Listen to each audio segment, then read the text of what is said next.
حضور اکرم صلی اللہ علیہ وسلم کا ارشاد ہے کہ جب رمضان المبارک کی پہلی رات ہوتی ہے تو آسمان کے دروازے کھول دیے جاتے ہیں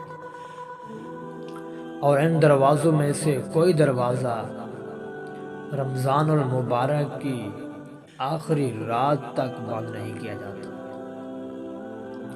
یہ سارے دروازے اس لیے کھولے جا رہے ہیں تاکہ اللہ کی رحمتوں کے نزول کی جو بارش ہے، موسلا دھار جو بارش ہے، اس میں کوئی رکاوٹ نہ آئے۔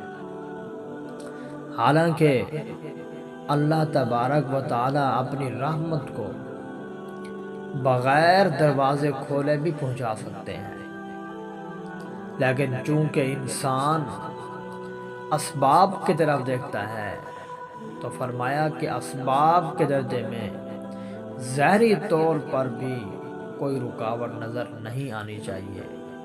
یہ اللہ تعالیٰ کی طرف سے مہربانی اور شفقت ہے۔ اسی طرح فرمایا کہ کوئی مسلمان بندہ جب رمضان المبارک میں رات کو نماز پڑھتا ہے، یعنی نفل پڑھ رہا ہے، تو اللہ تبارک و تعالی ہر سجدے کے بدلے میں 2500 یعنی 2500 نیکیاں عطا کرتے ہیں۔ اس سے بھی اللہ تبارک و تعالی کی شفقت اور مہربانی کا اندازہ لگائیے کہ ایک سجدے پر 2500 نیکیاں اللہ تعالیٰ عطا کرتے ہیں۔ اور اسی طرح فرمایا کہ اس ایسے آدمی کے لیے جس نے رمضان المبارک کا احترام کرنا شروع کر دیا ہے، فرمایا اس کے لیے جنت میں ایک سرخ یاقوت کا مکان بنایا جاتا ہے اور اس مکان کے 60,000 دروازے لگائے جاتے ہیں۔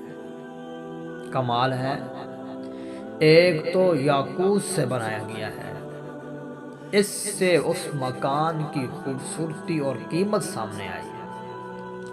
فرمایا کہ اس کے 60,000 دروازے ہوں گے، تو اس سے اس کی بڑائی اور وسعت نظر آ گئی اور سمجھ آ گئی کہ اللہ کے ہاں وہ کتنا بڑا عظیم و شان مکان ہوگا جس کے 60,000 دروازے ہیں۔ اور فرمایا کہ ہر دروازے کے سامنے ایک سونے کا محل بنایا جائے گا جو سرخ یاقوت سے آراستہ ہوگا۔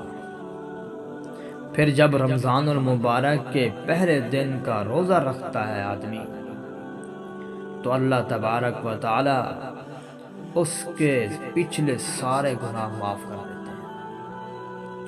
اور اسی طرح اللہ تبارک و تعالی رمضان المبارک کا احترام کرنے والے کے لیے فرمایا صبح کی نماز سے لے کر غروب آفتاب تک، یعنی سورج کے ڈوبنے تک 70,000 فرشتے مقرر فرماتے ہیں جو اللہ تبارک و تعالی سے اس کے لیے بخشش طلب کرتے رہتے ہیں۔